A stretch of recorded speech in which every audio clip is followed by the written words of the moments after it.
माता की, भारत माता की, भारत माता की जय श्री राम, जय जय श्री राम। राम भक्त ही राज करेगा दिल्ली के, राम भक्त ही राज करेगा। जो राम को लाए हैं हम, फतवा की भी यही आवाज है ना, है ना? फतवा भी यही चाहता है ना, पटना भी यही चाहता है ना। कहते हैं शिवद्रोही ममतास कहावा, सो नर मुहि सपनेऊ नहीं पावा। वो कहते हैं अगर शिवद्रोही कोई मेरा भक्त बनना चाहता है तो सपने में भी मेरे पास नहीं आ सकता है। चारों ओर एक ही स्वर है, चारों ओर एक ही संकल्प है, और वो संकल्प और नारा है फिर एक बार, फिर एक बार, फिर एक बार। माननीय श्री रविशंकर प्रसाद जी, पूर्व प्रत्याशी फतवा विधानसभा, इंजीनियर सत्येंद्र कुमार सिंह जी, विधायक पाड़ से ज्ञानेंद्र सिंह जानू जी, उत्तर प्रदेश के पूर्व विधायक शेरराम सिंह यादव जी, भारतीय जनता पार्टी और एनडीए के हमारे सभी पदाधिकारीगण, पटना संसदीय क्षेत्र फतवा विधानसभा क्षेत्र से जुड़े हुए मेरे से उपस्थित बहनों और भाइयों, आज मुझे भारत की गणतंत्र की जननी के इस पवित्र धरती पर हम रवा लोगन के बंधन अभिनंदन करत बानी।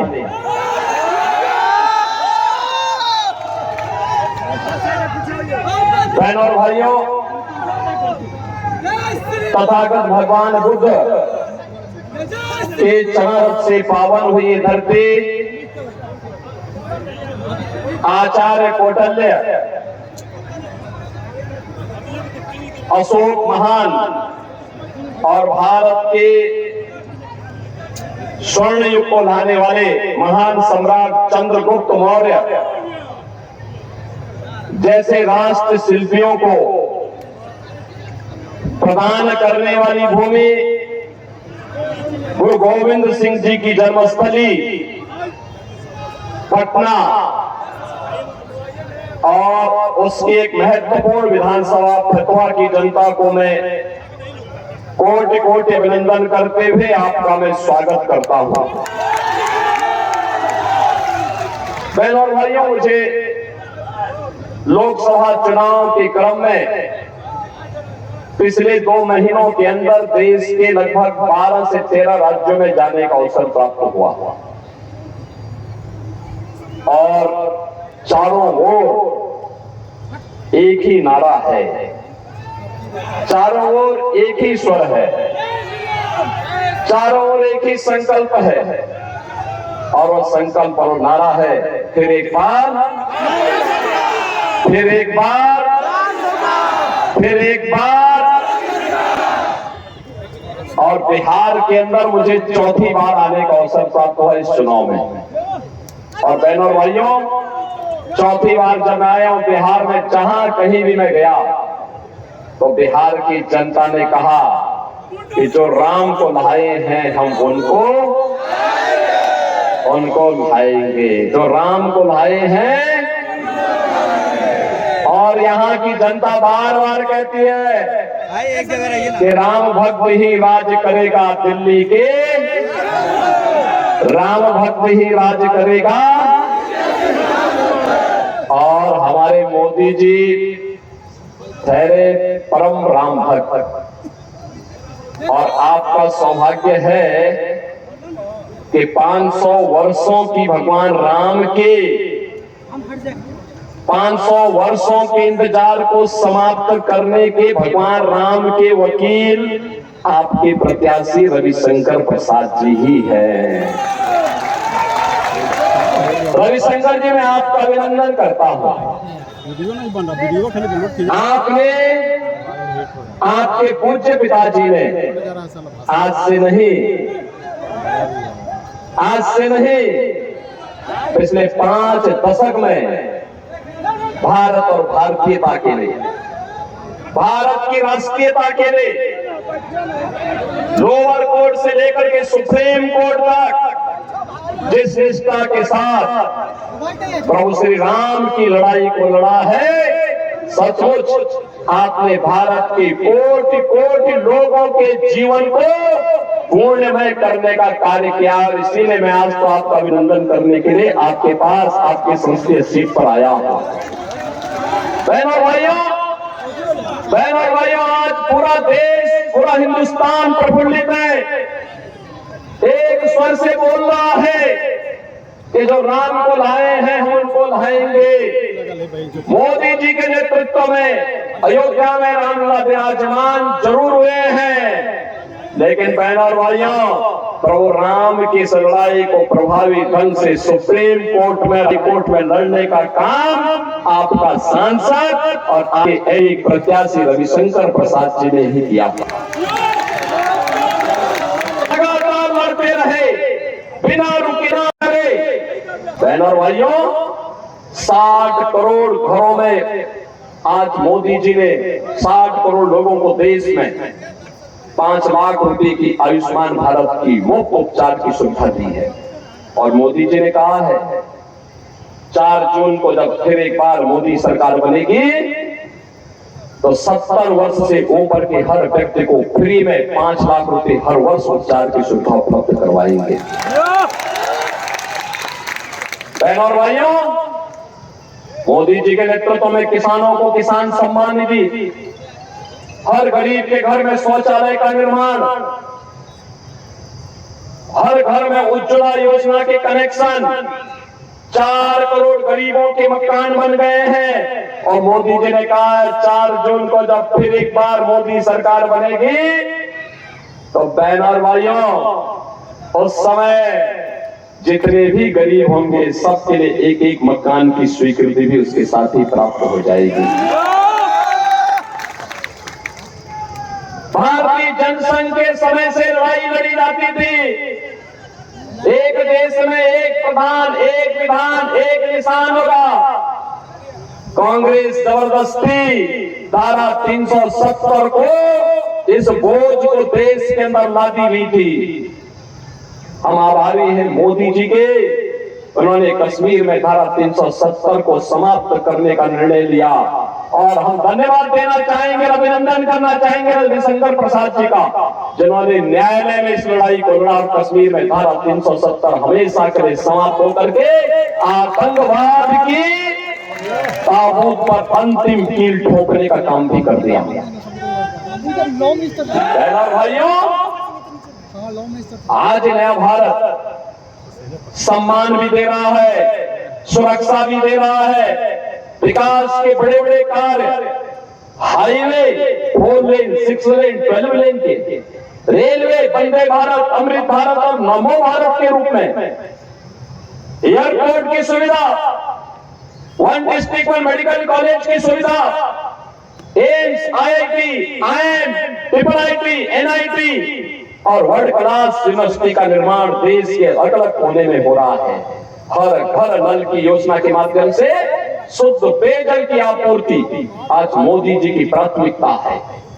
एक नया भारत विकास भी कराता है और गरीबों के कल्याण के लिए, उनके जीवन में खुशहाली लाने के लिए कार्य भी कर रहा है। ये नया भारत अयोध्या में रामलला का भव्य मंदिर भी बनाता है, काशी में काशी विश्वनाथ धाम का निर्माण भी करता है। और काशी और अयोध्या जब पूरे हो देख चुके हैं तो अब हम मथुरा की तरफ भी थोड़ा थोड़ा उधर भी जा रहे हैं, क्योंकि भगवान हमारे कृष्ण कन्हैया कहानी प्रचार करने वाले हैं। कृष्ण कन्हैया के कार्य को आरजेडी नहीं पूरा करेगी, क्योंकि उसको तो वोट चाहिए। उसका काम तो राम भक्ति ही करने जा रहे हैं, राम भक्ति इस कार्य को भी आगे बढ़ाने जा रहे हैं। और इसलिए बहनों भाइयों, आज हम सब आपके बीच आए हैं। याद करिए, आरजेडी की सरकार और कांग्रेस की सरकार इस बिहार में क्या था। पहचान का संकट खड़ा कर दिया था। और मैं यही कहने के लिए आया हूं, ये परिणाम केवल भाजपा और एनडीए ही दे सकती है। बिहार विकास के जिस पथ पर आगे बढ़ा है, मोदी जी का नेतृत्व देश के अंदर मिल रहा है और नीतीश जी का नेतृत्व बिहार के अंदर एनडीए को प्राप्त हो रहा है। मिल करके विकास की इस यात्रा को आगे बढ़ा करके हम लोग एक नए बिहार को बनाना है, विकसित बिहार की परिकल्पना को साकार करना है। इसीलिए हम लोग आए हैं। क्या कहता है कांग्रेस और यहां पर इंडी गठबंधन का घोषणा पत्र क्या कहता है? कहता है कि अगर कांग्रेस नेतृत्व की इंडी गठबंधन की सरकार आई तो पर्सनल लॉ लागू कर देंगे। पर्सनल लॉ लागू करने का मतलब आप जानते हैं? रविशंकर प्रसाद जी ने जिस लड़ाई को लड़ा था 3 तलाक की कुप्रथा को समाप्त करने का, ये चाहते हैं 3 तलाक की कुप्रथा फिर से लागू हो जाए। अयोध्या में रामलला की प्राण प्रतिष्ठा के कार्यक्रम के पहले अयोध्या के इंटरनेशनल एयरपोर्ट का नाम महर्षि वाल्मीकि के नाम पर किया गया। महर्षि वाल्मीकि पहले ऋषि थे जिन्होंने राम से हम सबका साक्षात्कार कराया था। भगवान राम की गाथा को राम वाल्मीकि कृत जो रामायण है वह पहला महाकाव्य है इस धरती का, और सबसे पहला भगवान राम की गाथा महर्षि वाल्मीकि ने रामायण के माध्यम से लिखी। इसके बाद अलग अलग भाषाओं में, अलग अलग देशों में भी देश देशांतर तक राम की गाथा गई, दुनिया राममय होती गई। महर्षि वाल्मीकि के प्रति कृतज्ञता ज्ञापित करते हुए मोदी जी ने, भारतीय जनता पार्टी ने अयोध्या के एयरपोर्ट का नाम महर्षि वाल्मीकि के नाम पर, जब भगवान राम वनवास के लिए जा रहे थे, पहला उन्हें शरण दिया था निषाद राज ने।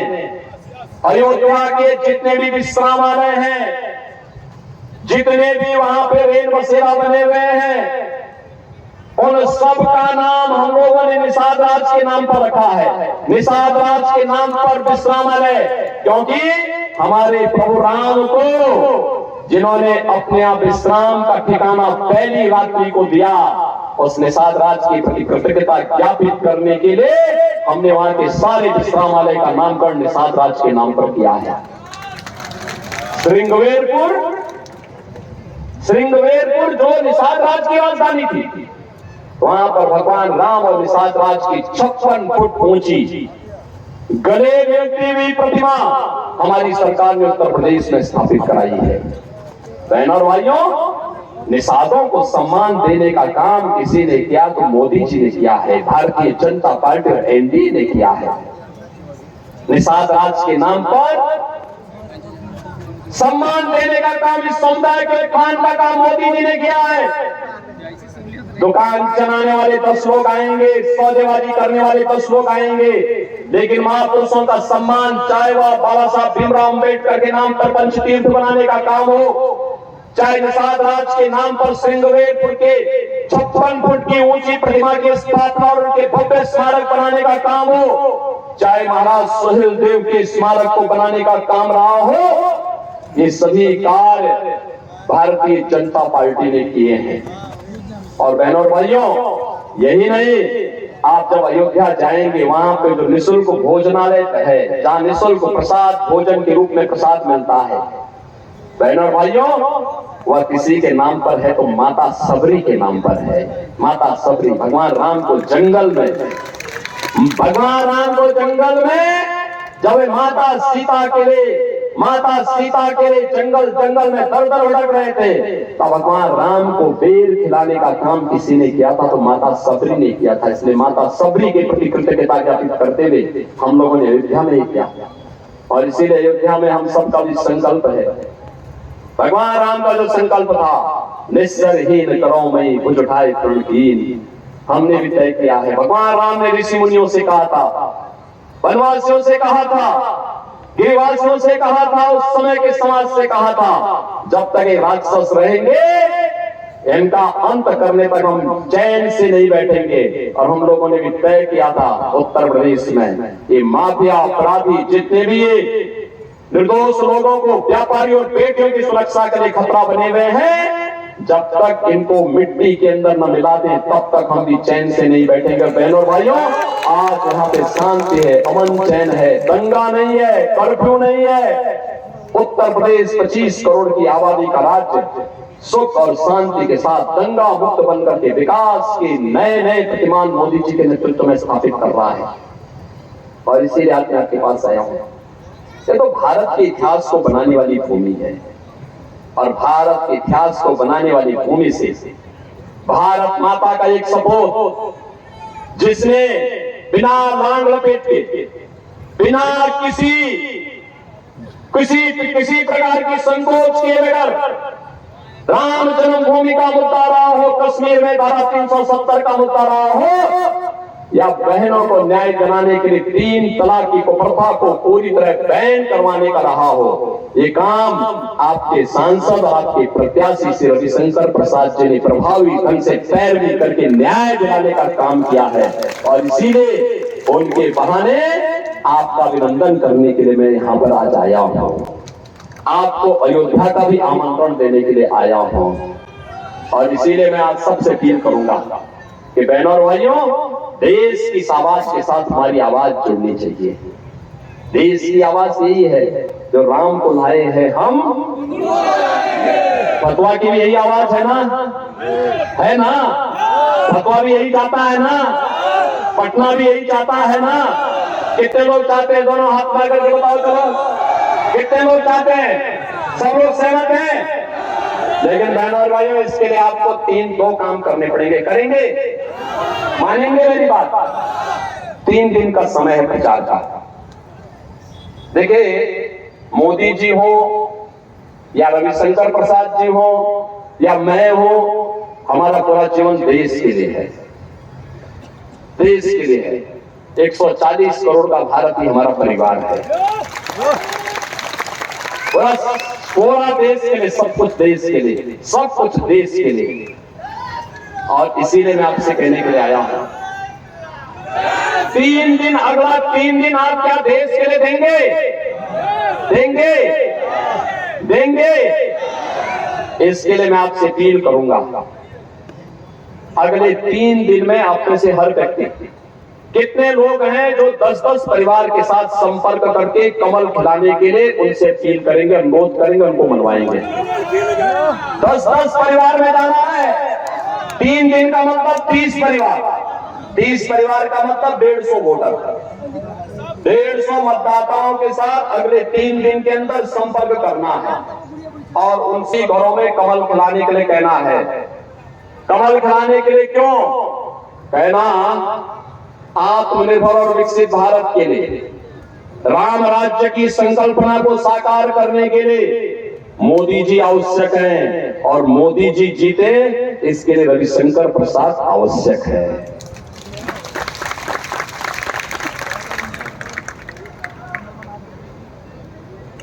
भगवान राम ने भी कहा है, एक बहुत अच्छी चौपाई भगवान राम ने, बहनों और भाइयों, उन्होंने एक बात कही थी और बहुत अच्छी चौपाई मुझे कभी कभी वो याद आती है, और मैं कभी कभी जब देखता हूं, सुनता हूं, तो मुझे भी लगता है। वे कहते हैं, शिव द्रोही मम दास कहावा, सो नर मुहि सपनेऊ नहीं पावा। वो कहते हैं, अगर शिव द्रोही कोई मेरा भक्त बनना चाहता है तो सपने में भी मेरे पास नहीं आ सकता है। और यहाँ तो रविशंकर स्वयं ही आपके पास आए हैं। तो रविशंकर प्रसाद जी को चुनाव जिता करके भेजने के लिए 3 दिन का समय, 10-10 घरों में प्रतिदिन जा करके 30 घरों का मतलब 150 मतदाताओं से संपर्क करेंगे। आप सभी लोग करेंगे? सभी लोग सहमत हैं? और उन 150 मतदाताओं को 1 जून को मतदान केंद्र में ले जाकर के मतदान कराना है। कराएंगे? कराएंगे? दोनों हाथ ला के बताओ मुझे भैया, दोनों हाथ ला के आश्वस्त करो, करेंगे ना? तो एक बार जोर से बोलेंगे, भारत माता की, भारत माता की, भारत माता की जय श्री राम, जय जय श्री राम।